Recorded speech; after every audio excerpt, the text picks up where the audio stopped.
The Galactic Council chamber was silent. This room was usually full of loud voices and bright lights. Now, it was dark and cold. High Chancellor Vrel looked at the giant screen in the middle of the room. The screen showed a map of the stars. Most of the stars were turning red. Red meant they were gone. The swarm had taken them. The swarm was not a person or a nation. It was a cloud of metal and hunger. They came from the dark space, between galaxies. They did not talk. They did not trade. They only ate. They ate planets. For minerals and stars for energy. For 10 years, the best empires in the galaxy fought them. The Xylos used their lasers. The Brak used their heavy shields. The Zenth used their mind powers. All of them failed. "We are losing," Vrel said. His voice was small. He looked at the other leaders. "The swarm will reach the core worlds in 3 months. If they take the core, the galaxy dies." "What about the newcomers?" asked General Cax. He was a brave soldier, but even he looked tired. "The ones from the far edge of the Orion. The humans." Vrel sighed. "We sent a message to Earth. We asked for their entire fleet. We told them we needed every ship, every soldier, and every bomb they had. We offered them gold, technology, and a seat on the council." "And?" Cax leaned forward. "They sent a reply this morning," Vrel said. He pressed a button. A short text appeared. On the screen, it said, "Message received. Help is on the way. We are sending the ISS. Deliverance. Good luck." The room exploded with angry voices. "One ship?" Cax yelled. "The swarm has millions of ships. Each one is the size of a city. One human ship is an insult. They are laughing at us while we die." "Maybe they don't understand the danger," someone suggested. "They understand," Vrel said sadly. "They just sent one ship. That is all they are giving us." Far away, in the cold void of space, a single ship moved. It was not pretty. It was not shiny like the Xylos ships or elegant like the Zenth cruisers. It was a long gray box of metal. It looked like a brick made of iron and anger. On its side, white letters spelled out, ISS, Deliverance. Inside the ship, Captain Elias Thorne sat in his chair. He was drinking coffee from a stained mug. He was an older man with gray hair and scars on his hands. He didn't look like a hero. He looked like a tired mechanic. "Captain," a voice said. It was Sarah, the ship's pilot. "We are coming out of warp near the Thalix system. The swarm is already there. The Thalix fleet is almost gone." Thorne nodded. He took a sip of his coffee. "Status of the main gun?" "Charged to 100%, sir," Sarah replied. "Shields? Standard. Human plating. It won't stop a direct hit from a swarm beam, but it will keep the air in for a bit." Thorne looked at the screen. Thousands of swarm ships were surrounding the last Thalix planet. The planet was beautiful and green, but the swarm was already digging into its crust. "They asked for a fleet," Thorne whispered to himself. "But they don't know us yet. They don't know what one human ship can do when it has nothing left to lose." He put his coffee down. "Open the vents. Warm up the engines. Tell the Thalix to get out of the way. We're coming through." The ISS Deliverance didn't glow. It didn't make a fancy sound. It simply accelerated. It moved toward the millions of enemy ships like a pebble being thrown at a mountain. To the galaxy, it looked like suicide. To the humans, it was just another day at work. The swarm noticed the new ship. A few small swarm scouts turned to meet it. They fired green beams of energy. The Deliverance didn't dodge. The beams hit the thick metal hull and bounced off, leaving black marks. The human ship kept coming. "Target the lead. Swarm hive ship," Thorne ordered. "I want to see if their hearts are as hard as their shells." The front of the Deliverance opened up. A long, dark barrel slid out. This wasn't a laser or a plasma bolt. Humans didn't like light shows. They liked physics. Inside the ship, huge magnets began to hum.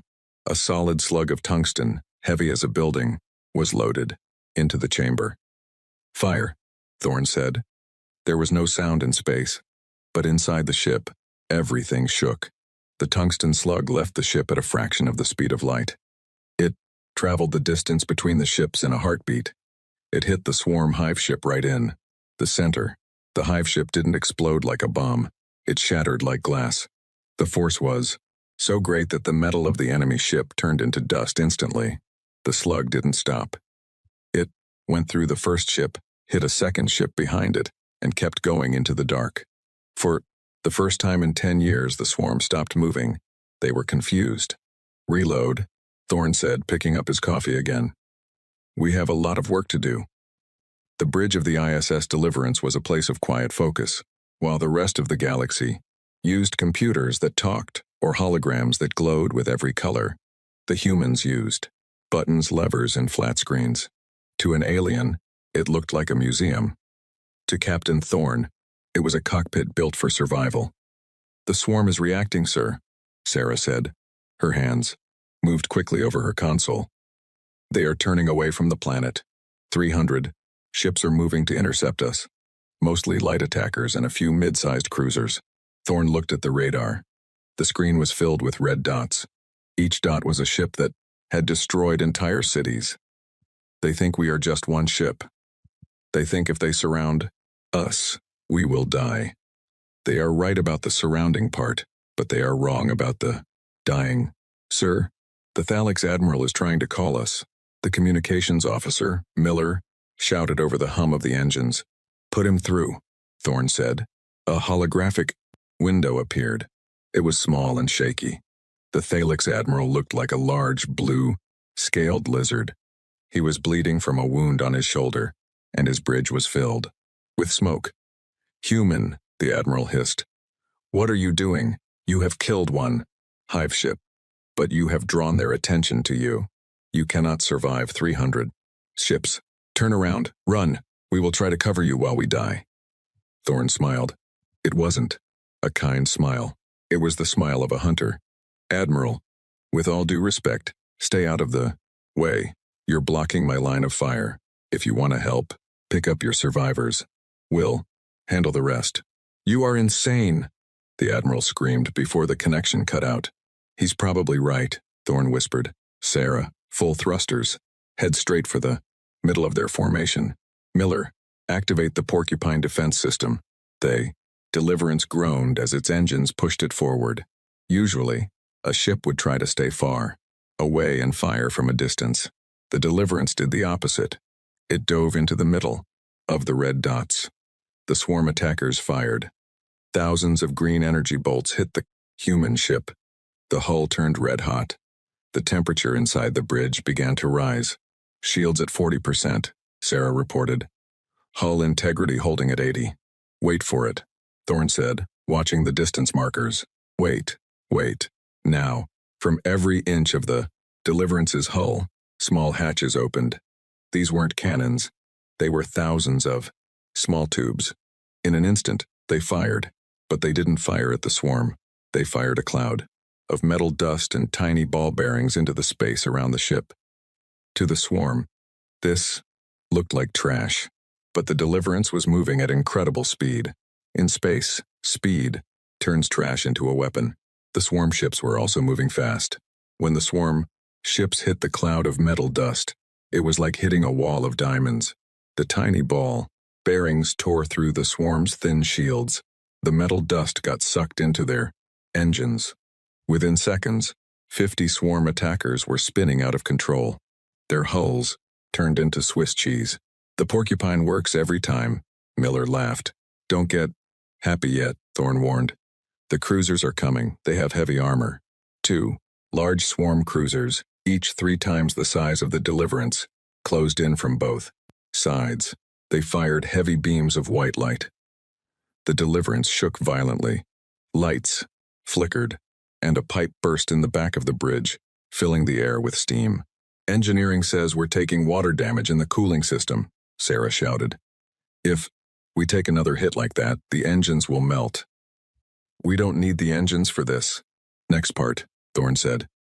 Targeting computer. Lock onto the cruiser on the left. Give me the hammer sequence. The Deliverance stopped its forward movement. It turned, sharply. The side of the ship opened up, revealing a hidden compartment. Inside was a massive missile. It wasn't a nuclear bomb. It was something humans had invented for mining asteroids. It was a gravity bomb. Fire. The missile drifted out slowly. It didn't have a loud engine. It just floated toward the swarm cruiser. The swarm ignored it, thinking it was a piece of the ship that had fallen off. When the missile hit the side of the freight swarm cruiser, there was no fire. Instead, there was a flash of purple light. For a split second, a tiny black hole was created inside the enemy ship. The physics of the cruiser broke. The front of the ship was pulled into the back. The metal twisted and screamed as the entire cruiser was crushed into a ball the size of a car. The second swarm cruiser tried to turn away, but the gravity shockwave hit it, knocking out its power. Finish it with the railgun, Thorn ordered. The magnets hummed again. Thump. Another tungsten slug flew through space. It hit the disabled cruiser and tore it in half. On the planet below, the Thalix people looked up at the sky. They saw the flashes of light. They saw the giant enemy ships falling apart. For the first time in weeks, they stopped running toward the bunkers. They stood and watched. In the Galactic Council chamber, Vrel and the others watched the feed from a distant satellite. They were speechless. One ship was doing what their entire fleets could not. How? Vrel whispered. How is a single ship doing this? Because, Cax said, his voice full of awe. The humans didn't build a ship to fight a war. They built a ship to survive one. Look at it. It's not a weapon. It's a stubborn piece of iron that refuses to break. Inside the Deliverance, Thorn was out of his chair. He was helping. Miller fixed the broken pipe. Get the tape, Miller. The heavy-duty stuff. Captain, the swarm is retreating from the planet, Sarah yelled. They are calling for reinforcements. A hive mother is coming. That's a capital ship, sir. It's 50 kilometers long. Thorn wiped grease from his forehead. 50 kilometers? Good. It'll be hard to miss. Tell the crew to get some food. The real fight is about to start. The void of space was no longer empty. It was filled with the wreckage of swarm ships, but the victory felt small. On the long-range sensors, a massive shadow appeared. It was the Hive Mother. It looked like a dark, jagged moon made of organic bone and black metal. It was so big that it had its own gravity. Inside the ISS Deliverance, the alarms were constant. The red emergency lights flashed, making the gray walls look like they were bleeding. Captain, the Hive Mother has entered the system, Sarah reported. Her voice was steady, but her hands were shaking. It's launching thousands of drones. They aren't ships, sir. They are boarding pods.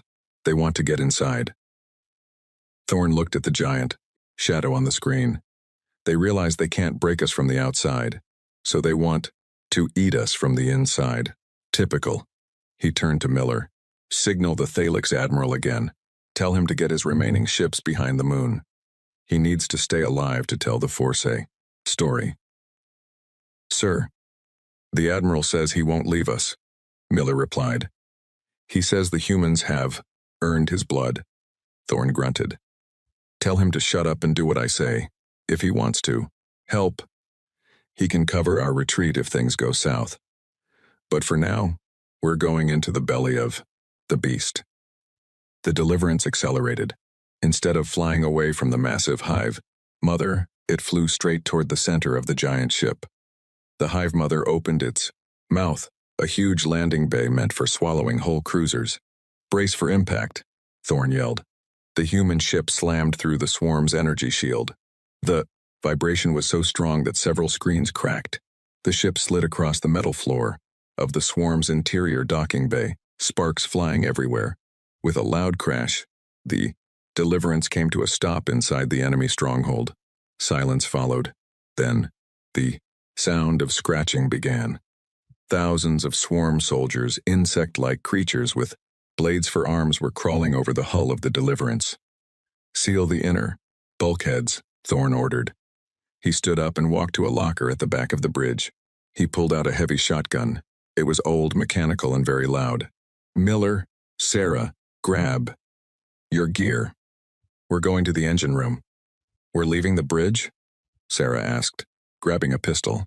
The bridge is just a room, Thorne said. The engine is the heart. If they take the engine, we die. Plus, I left the remote detonator for the main reactor back there.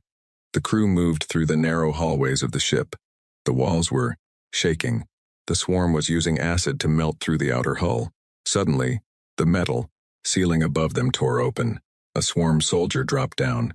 It was 6 feet tall, with 4 red eyes and teeth like needles. Before it could scream, Thorne fired his shotgun. The sound was deafening in the small hallway. The alien was thrown back into the hole it came from.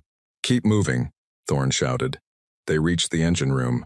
It was a massive chamber filled with the roar of the fusion reactor. The chief engineer, a woman named Kowalski, was already there. She was holding a welding torch in one hand and a rifle in the other.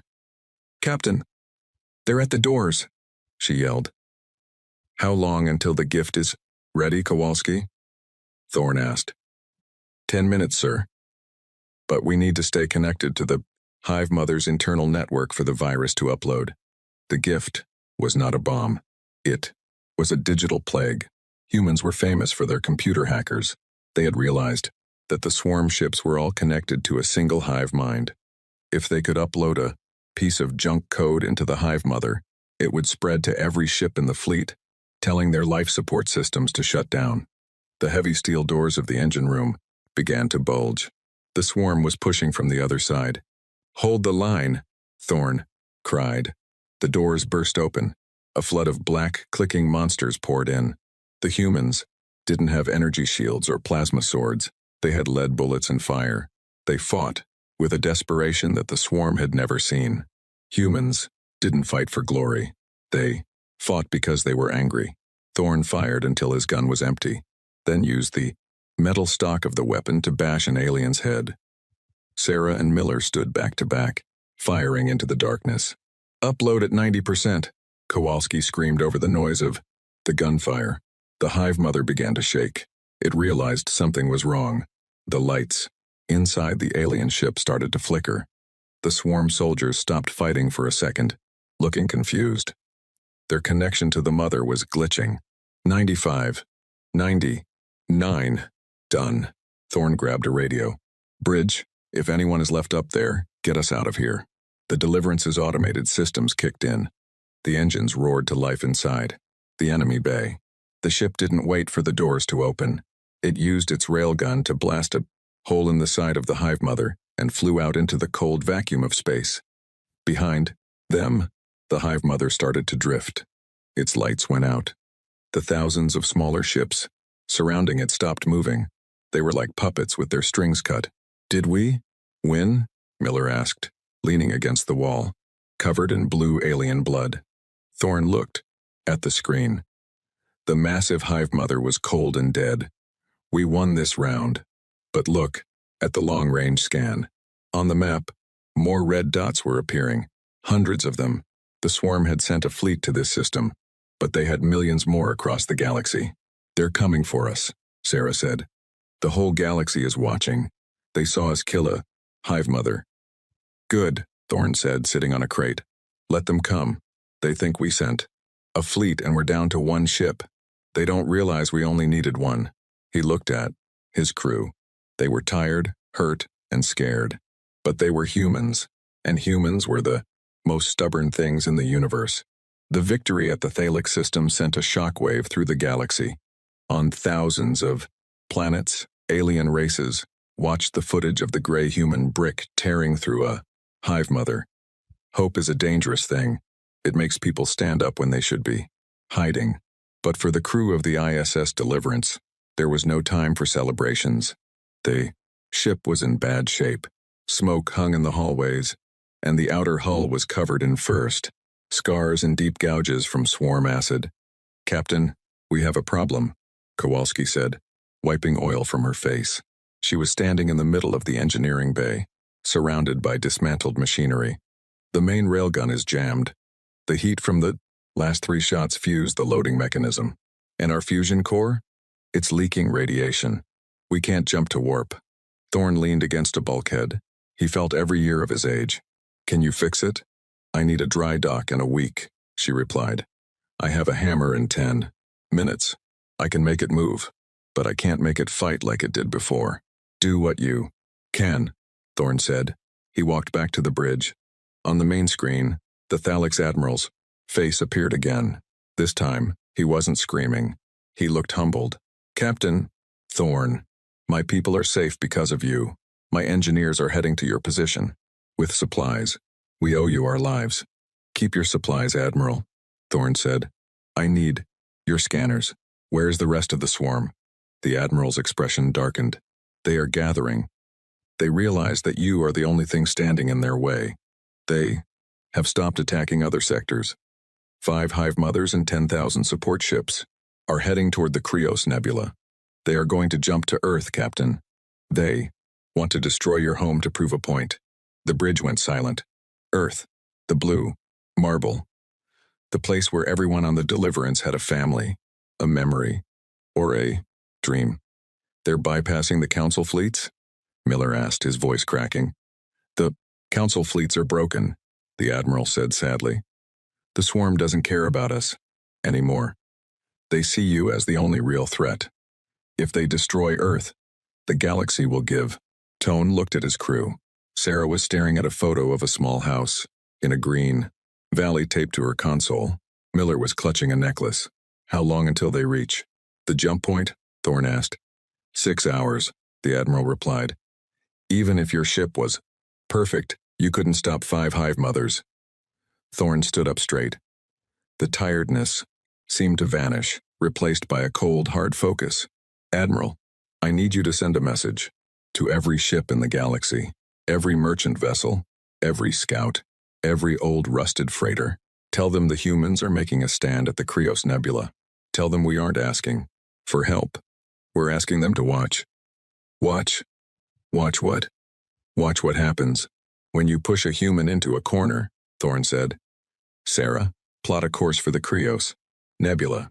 Use the emergency thrusters if you have to. We're going to meet them. The Deliverance limped through space. It looked like a dying animal, but its heart was still beating. As they approached the nebula, a beautiful cloud of purple and gold gas, the sensors began to scream. The swarm was already there. It was a wall of black metal.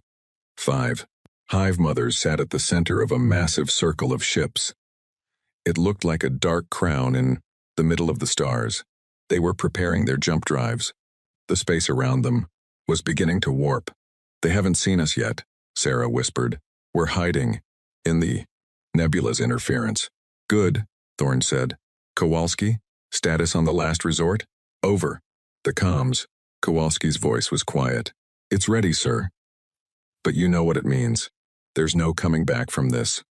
I know, Thorn said. The last resort wasn't a weapon they had brought with them. It was the ship itself. The ISS Deliverance was powered by an experimental singularity engine. If the safety limiters were removed and the engine was overloaded, it wouldn't just explode. It would create a localized collapse of space-time. It would pull everything within 10,000 kilometers into a void. Captain, Miller said, looking at his screen. I'm picking up signatures. Thousands of them. The swarm? No, sir. Miller's eyes widened. It's everyone. Look. Out of the darkness of the nebula, ships began to appear. They weren't warships. There were Thalix, mining barges, Xylos transport ships, Zenth pleasure yachts, and even small one-man scout ships from races Thorn had never heard of. They didn't have big guns. They didn't have shields, but they were there. They came, Sarah breathed. Thousands of alien ships formed a line behind the battered human warship. They weren't there to fight. They were there to stand with the ship that had given them hope. Thorn opened a wide-channel broadcast. This is Captain Elias Thorn of the ISS Deliverance. To the swarm. You came. Here to find a fleet. You found a galaxy. You want Earth? You have to go through us first. The swarm fleet turned. 5 Hive Mothers began to glow with a terrifying green light. They were charging their main weapons. All ships, full power to forward thrusters, Thorne commanded. We don't need to win. We just need to hold them long enough for the engine to peak. The Deliverance charged. Behind it, the ragtag fleet of the galaxy followed. It was a charge of the brave and the broken.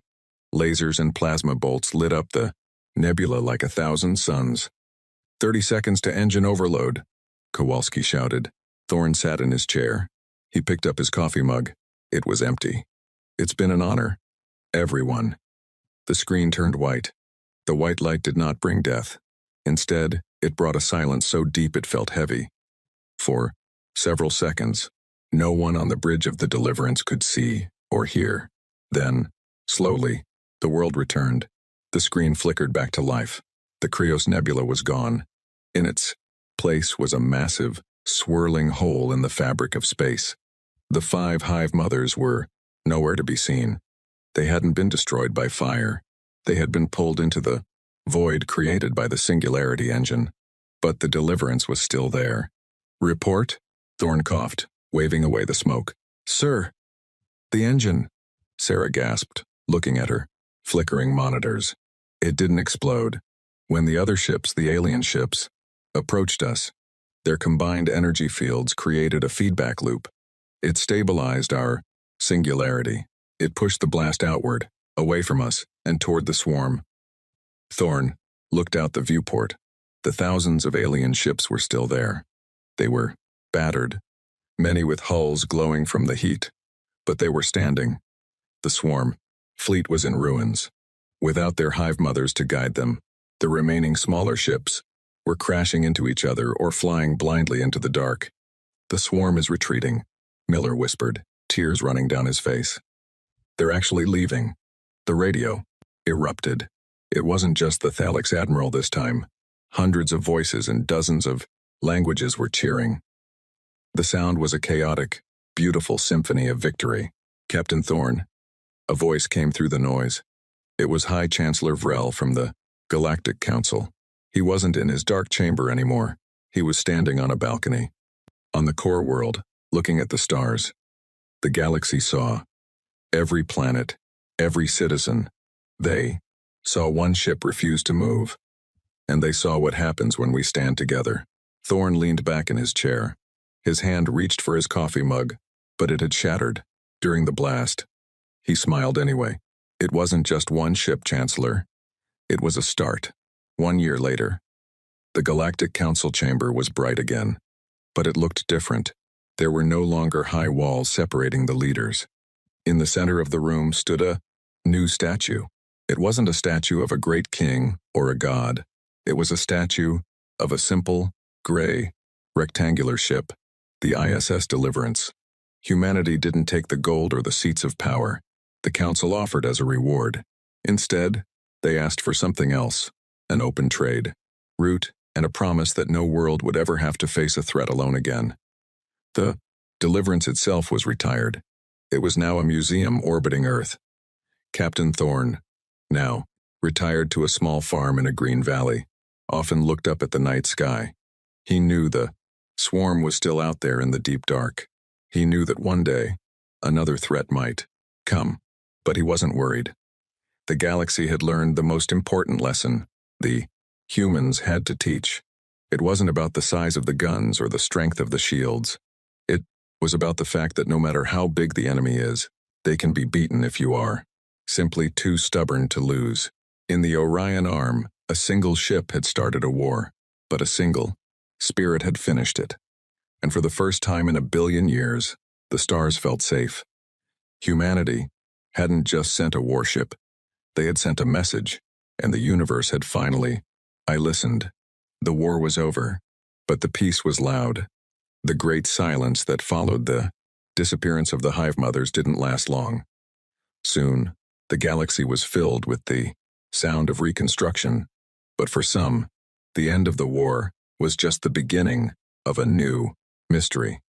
Deep within the wreckage of the Krios Nebula, a small scout ship named the Starseeker was picking through the bones of a dead swarm cruiser. The pilot, a young Xylos named Kiri, was looking for tech to salvage. Captain, I'm picking up a signal, Kiri said. her 4 eyes blinking at the sensor screen. It's not swarm, and it's not council. It's pulsing like a heartbeat. The captain of the Starseeker, an old human veteran, named Miller, the same Miller who had served on the Deliverance, leaned over her shoulder. He had a mechanical arm now, a gift from the Thalic surgeons. Show me. The screen zoomed in on a small, black sphere floating in the middle of a debris field. It was perfectly smooth, reflecting the purple light of the nebula. It looked like a drop of oil in water. That shouldn't be there, Miller whispered. The singularity should have swallowed everything. As they watched, the sphere began to unfold. It didn't open like a door. It unfolded like paper. Within seconds, it had transformed into a small, elegant probe. It sent out a burst of light that scanned the Starseeker. On the bridge, the speakers crackled. A voice, clear and cold, spoke in perfect English. Evaluation complete. Species: human. Status: defiant. The experiment has reached stage 2. Experiment? Miller grabbed the radio. Who is this? Identify yourself. The probe didn't answer. Instead, it projected a map into the air. It wasn't a map of the galaxy they knew. It was a map of the entire universe, and it was covered in red dots. Thousands of times more dots than the swarm had ever shown. The swarm was not a storm, the voice said. The swarm was a test, a gardener's tool to see which weeds would survive the winter. You survived. Now, you must meet the gardener.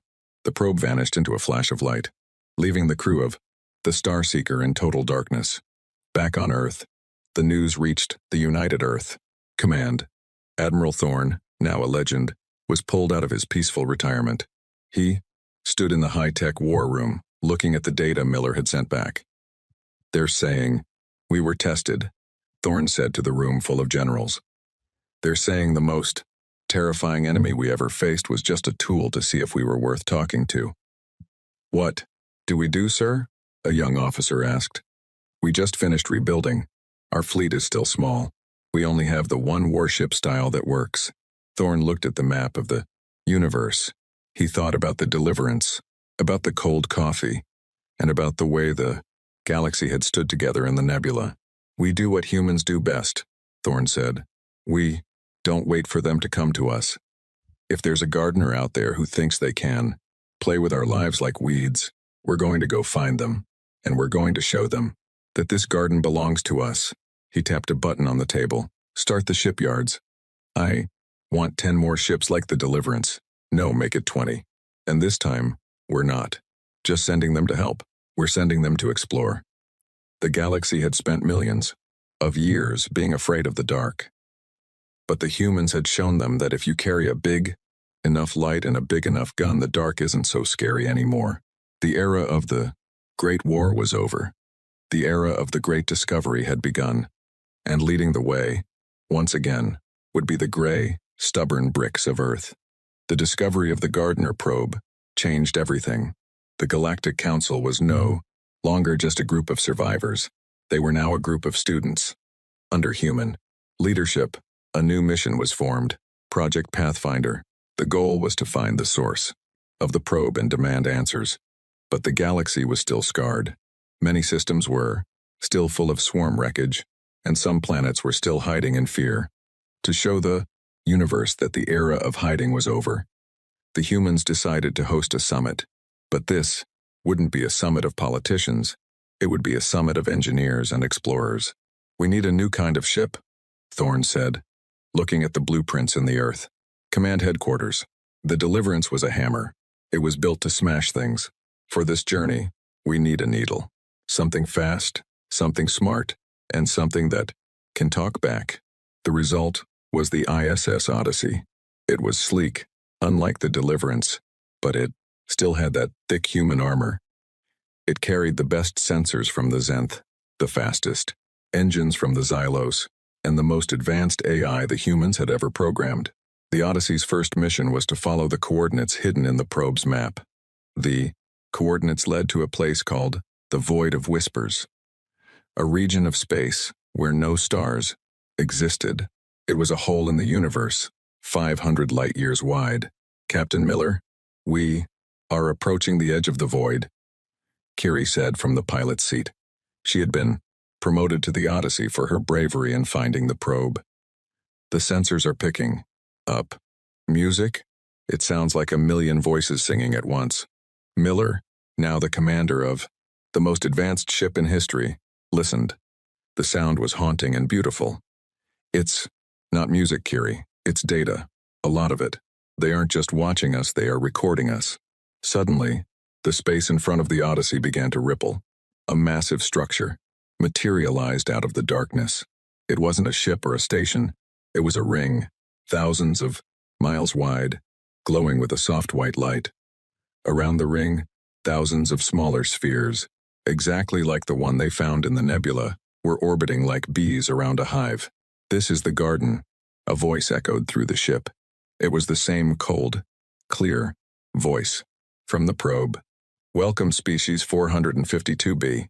Known to yourselves as humans, you have traveled far, but are you ready to see the truth of your existence?" A bridge of light extended from the ring toward the Odyssey. "They're inviting us in," Miller said. He looked at his crew. "We didn't come this far to turn back. Prepare for docking, and tell Earth. Tell them we found the library of the gods." As the Odyssey entered the ring, the crew saw things that defied logic. They saw planets suspended in glass jars. They saw stars being born in small chambers. They saw the history of 1,000 dead civilizations, displayed on the walls like paintings. "We are the archivists," the voice continued. "We do not start wars. We simply observe the natural selection of the universe. The swarm was an apex predator we released to see which civilizations had the will to persist. Most hide, some fight and fail. You did something different. You fought for others." Miller walked toward a giant screen at the end of the hall. On it, he saw a video of the deliverance at the Krios Nebula. He saw the alien ships joining the line.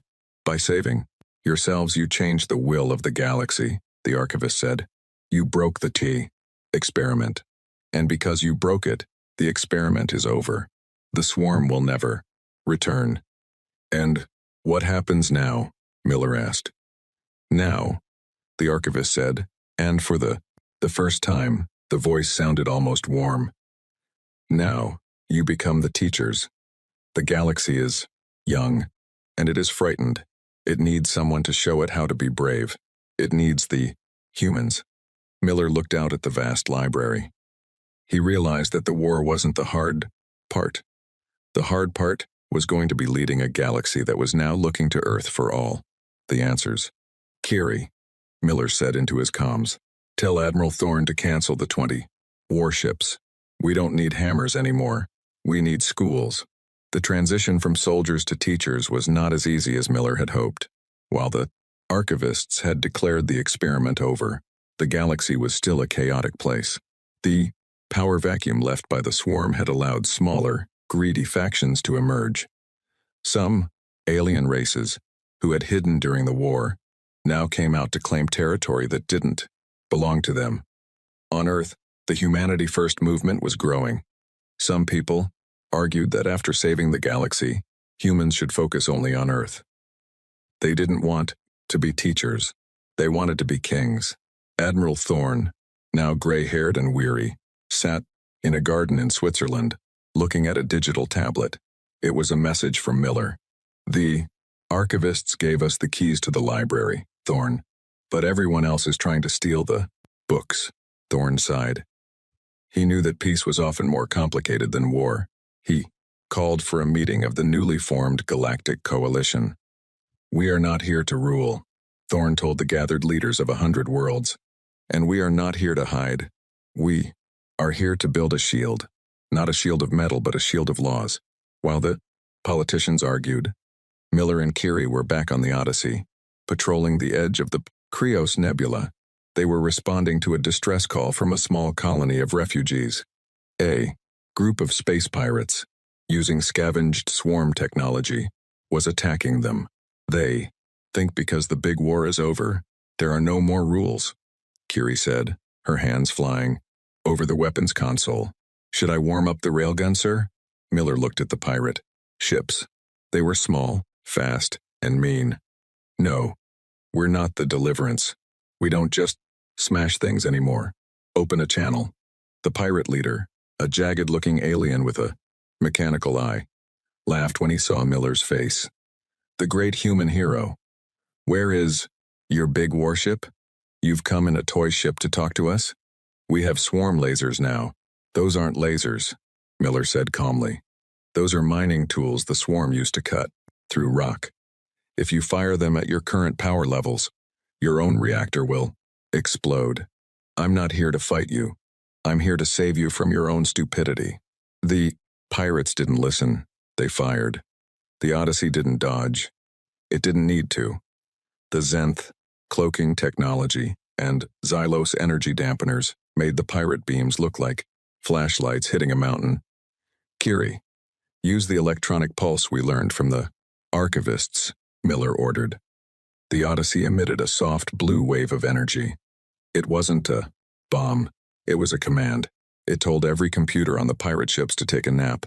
All at once, the pirate ships went dark. No engines, no lights, no oxygen recyclers, just for a minute. That's enough, Miller said. Let them sit in the dark and think about it. When the power came back on, the pirate leader was no longer laughing. He was shaking. How did you do that? We had the technology of the gods. That's the problem, Miller replied. You have the tools, but you don't have the wisdom. That is what we are teaching now. If you want to survive in this new galaxy, you have to learn that the era of the Predator is over. Back on Earth, Thorne watched the recording of the encounter. He smiled. This was the humanity he believed in, not the one that conquered, but the one that corrected. But in the background of the archivist's library, a small light was blinking on a forgotten console. A new signal was coming from the very edge of the universe. It wasn't a heartbeat, and it wasn't music. It was a warning. Something is coming, the archivist voice whispered into the empty halls. Something the humans weren't meant to face for. Another 1,000,000 years. The experiment didn't end. It just changed subjects.